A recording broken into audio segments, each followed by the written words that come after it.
Hello everyone, welcome back to my channel and another candle video. Today we are talking about Yankee Candle's Holiday 2024 collection, which is called Passport to the Holidays, and we are going to do my first impressions. Now, quick caveat, this is not actually my first time sniffing these candles, so when I say first impressions, that just means I haven't had a chance to burn them yet, but I have sniffed the candles multiple times before deciding whether or not I was going to buy them and what size I was going to buy them in. So you will see different forms throughout the video based on how much I liked them. So large jars are ones that I really liked, small jars are ones that not so much, and there is one scent that I didn't even buy at all because it was that bad.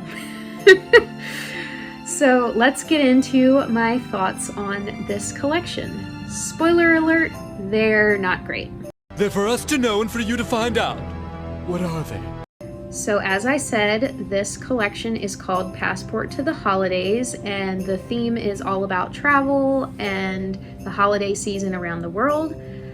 And having a travel theme feels a little tone deaf right now when 38 million Americans are living in poverty in 2024, but that's another conversation. What I really want to focus on is the locations and concepts for each scent, and talk about how this doesn't really feel like a holiday collection or even a winter collection at all, but we'll get more into that as we go along. So let's start with Big Apple Christmas. Big Apple, 3 a.m. So this one is obviously based on New York City, and this one's considered the hero of the collection, so Yankee is banking on this one being the best seller. But honestly, it's just kind of lackluster. Scent notes for this one are top notes, candy apple, pear, and caramel. Middle notes, festive spices, cinnamon, and almond.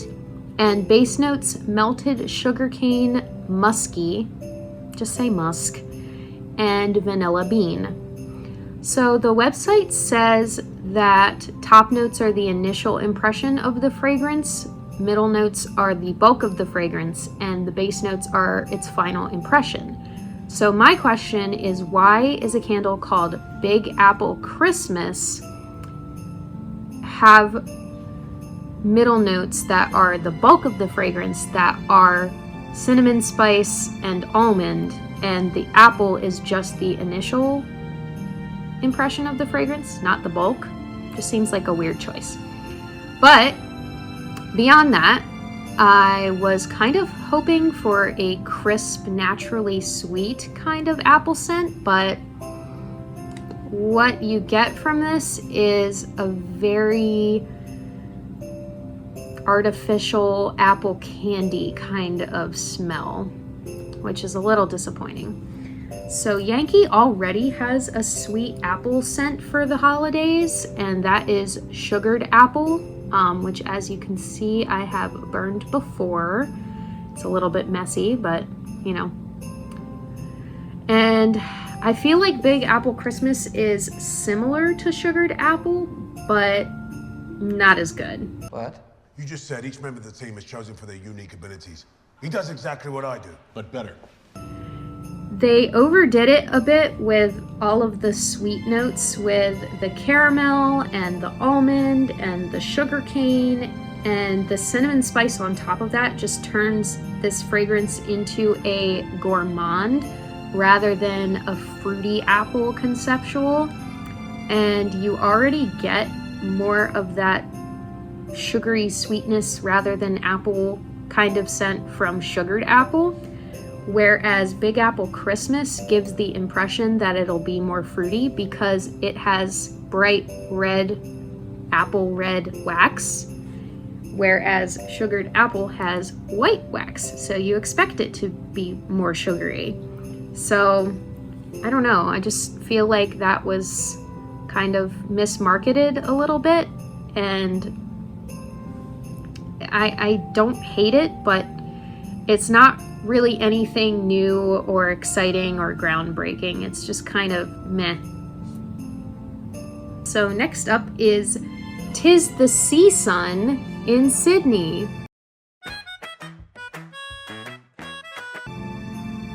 Just want to say that is a really cringy name. It kind of reminds me of those really dumb puns that they use to name nail polish colors.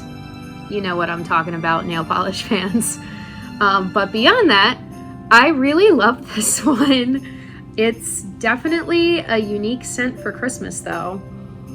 The scent notes in this one are top notes of orange blossom, tropical nectar, and sunscreen. Middle notes glowing tuberose, Manoi blooms, and gardenia. And base notes sandy woods, which I assume is just sandalwood, and beach musk.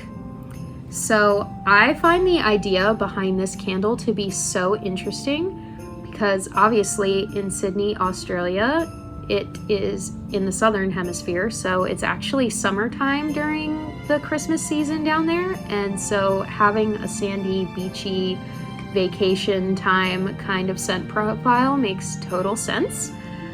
But will everyone up here in the northern hemisphere really go for this kind of scent around this time of year? No. I don't know. But it is a great choice for people who get burnt out on all of the pines and the cinnamons and the peppermints and the vanillas that usually come out around this time of year. So it gives them a little break from samey Christmas scents. And I got it in both the pure paraffin and the paraffin soy blend. Because I do feel like there's a slight difference between the two. So the pure paraffin definitely brings out more of those beachy floral notes, whereas the paraffin soy blend is more sandalwood forward. So I prefer the pure paraffin because I am a florally person, but they're both really good, which is why I got both. And I'm gonna sound crazy because obviously I live in the northern hemisphere, so these don't really give the vibe of Christmassy, wintry, but it's my favorite of the whole collection. Isn't that funny? Whether it'll be a good seller around this time of year remains to be seen, but it's the best seller in my heart. My desires are unconventional. Next is Parisian Holiday Brunch. It is in this really depressing, muddy mauve color. Not very festive for the holidays, but it it smells like burned raspberry cookies, if you like that kind of scent. So let's go over the scent notes.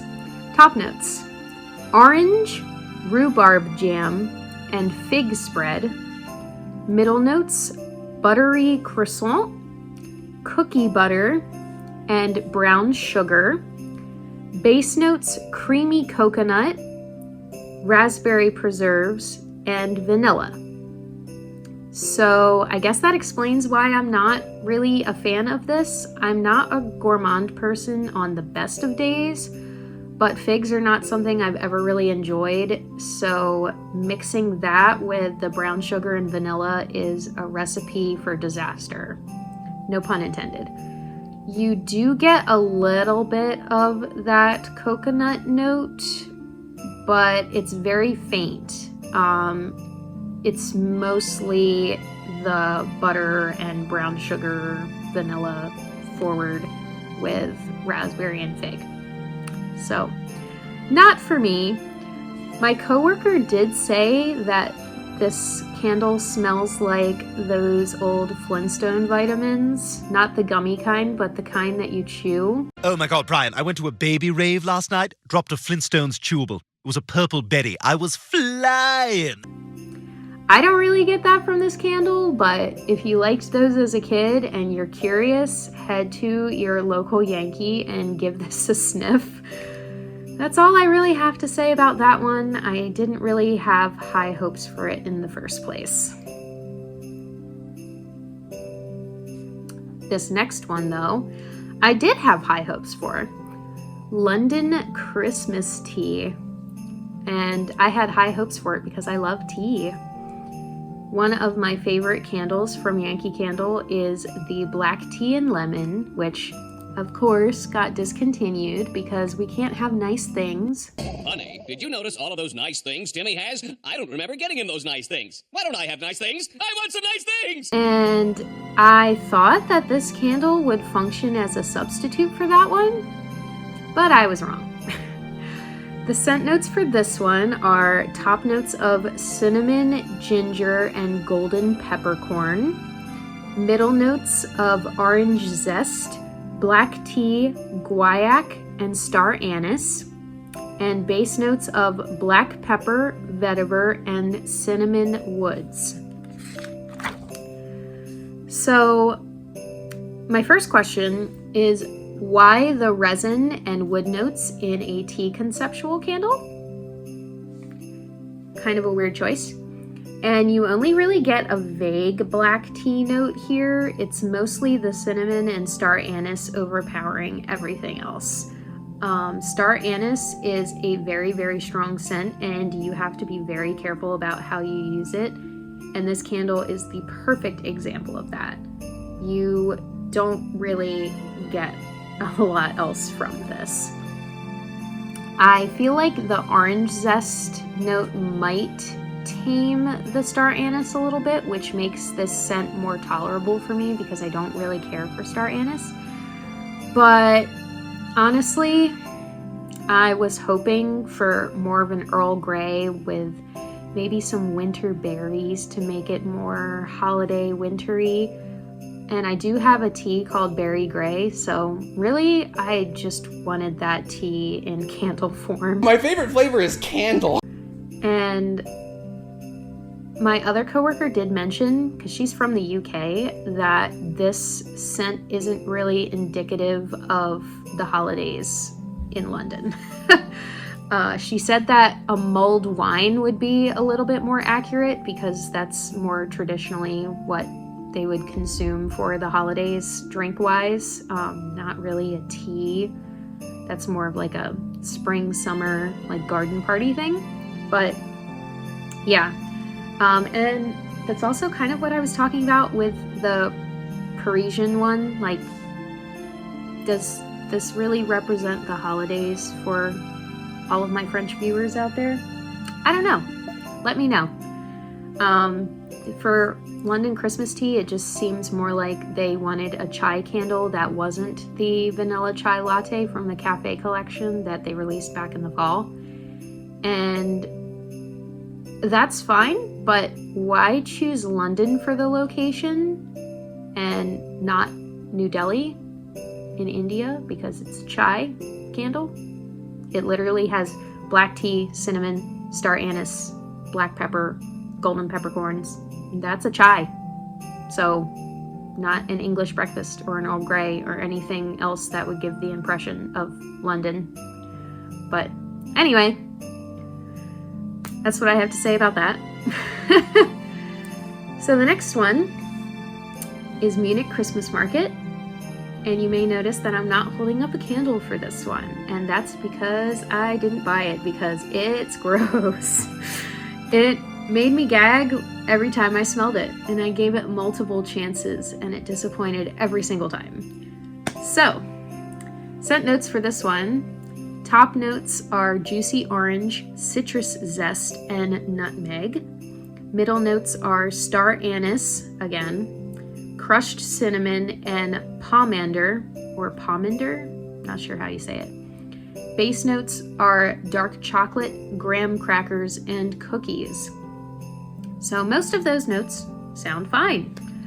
On paper, this candle should smell good, but it's really awful. The star anise overpowers everything else again, and the orange and citrus zest notes mix with the dark chocolate and graham cracker notes, and it mixes horribly. Fun fact, I found out the hard way when I was a kid that citrus and chocolate together create a sort of vomit flavor in your mouth. So if you ever wondered how Bean Boozled makes the vomit flavored beans, now you know. And that flavor is exactly what you get with this candle. It's really nasty. That's no good. I don't like it. So now for a little story. I used to work for Yankee Candle, and when we saw this one come in the shipment, the shortened version of the name was MC Xmas Market, so we assumed that meant Moroccan Christmas Market. So we were really excited about it. Unfortunately, it is another gourmand done really horribly, whereas Moroccan Christmas Market could have smelled like a spice stand or have a fabric conceptual to sort of represent all of the beautifully, brightly colored, dyed fabrics. And that brings me to my biggest critique of this collection. It feels very white. And that's because most of the locations chosen for this collection are Western European or Australian or American, which those locations are diverse, but they are historically populated by or colonized by people who look like me, minus the purple hair. And I feel like that's a missed opportunity because the theme is travel and, you know, the holidays in different places, and I feel like they didn't really explore that by really representing different cultures. So, and that's the same thing I was saying with the London candle. Like, you had a chai scent and you chose London instead of New Delhi. I feel like it would have been cooler to choose New Delhi. And with that being said, rather than having this gross kind of gourmandy scent, since Movie Night Cocoa was discontinued, we could have had a Mexican hot chocolate candle that would be like a nice rich chocolate scent with a little bit of chili spice, and oh my god, that would have been amazing. I really wish that was real. The spice extends life. The spice expands consciousness. But we can't dwell on what ifs. I'm just saying, it would have been a really good replacement for Movie Night Cocoa. As it stands, we have Munich Christmas Market. That is what exists. And it's really gross. And that's why I didn't buy it. I know I could return it, but honestly, it's so bad that I didn't want to go through the trouble. That's how bad it is. Anyway, I don't want to end the video on such a sour note, so let's talk about another good candle. North Pole Hideaway. Well, you coming? Where? Why, to the North Pole, of course! So, I'm a peppermint fan through and through, so I knew this one was going to be a winner. And I got it in both the signature tumbler style and, whoops, the 3-wick, which I do have to complain about this marketing. Why go with this off-white bland color? Like, even if you didn't want to do blue, you could have done a light pink and that would have made the green and red pop a little bit more. As it stands, kind of boring. I do like the little candy canes though, because obviously this candle smells like peppermint, so. Scent notes. Top notes: sparkling snowflakes, frosted greens, and chilled bergamot. Middle notes: Arctic mint, icy air and glacial water. And base notes, snow powder, white musk, and soft amber. So those notes aren't very helpful because 80% of them are fantasy notes that mean nothing to anyone. However, it does set the tone for what you're getting with this candle, because you get that mint note right off the bat. The frosted greens note, I don't really know what that means, but when I smell it, I am getting like a vague herbal that I can't really place. I feel like it might be a verbena or a basil maybe, although that could be the chilled bergamot kind of interfering with my perception of that. The bergamot is what I wanted out of that London Christmas tea. I feel like I'm complaining about that one the most, even though Munich Christmas Market was my least favorite. So, the icy air and glacial water, don't really know what either of those means, but I feel like it shows that this has a very like cool overall profile. And the snow powder, white musk, and soft amber, I guess you could say that this candle does have a slight perfuminess to it with the bergamot and the musk and the amber. Those scent notes are usually used in perfume and cologne type candles, but I would say this has more of a soapy body care-ness to it than like perfumes or sprays or anything like that, because it's not really like Midsummer Night where you know they're going for that very deep, dark, heavy kind of body care scent. This is very light, very fresh, very cool. I feel like I'm saying cool a lot, but it really is. And as you can see by the size of the jar and the fact that I also have the 3-wick, I got this one for myself because I really like it. It's my second favorite of the whole collection, and I'm looking forward to burning this one for the winter because it's not holiday specific. You definitely could get away with burning this in January and February as well. Halloween in January? What a great idea!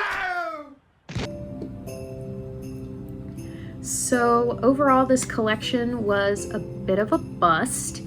It had a few standouts, but honestly, those felt more like happy accidents in a collection of a bunch of disappointments. Yankee does have a second holiday collection coming out, which may or may not be out by the time this video goes up, so I will do my first impressions on that in the future as well. I feel really bad about making such a negative video so early on in the life of my channel, but honestly, you have to give your opinion, and the company's never going to improve unless we give our feedback. So hopefully if anyone at Yankee Candle sees this, they will take my feedback and stop putting star anise in candles. No. Anyway, thank you all for watching, and I'll see you in the next one. Bye!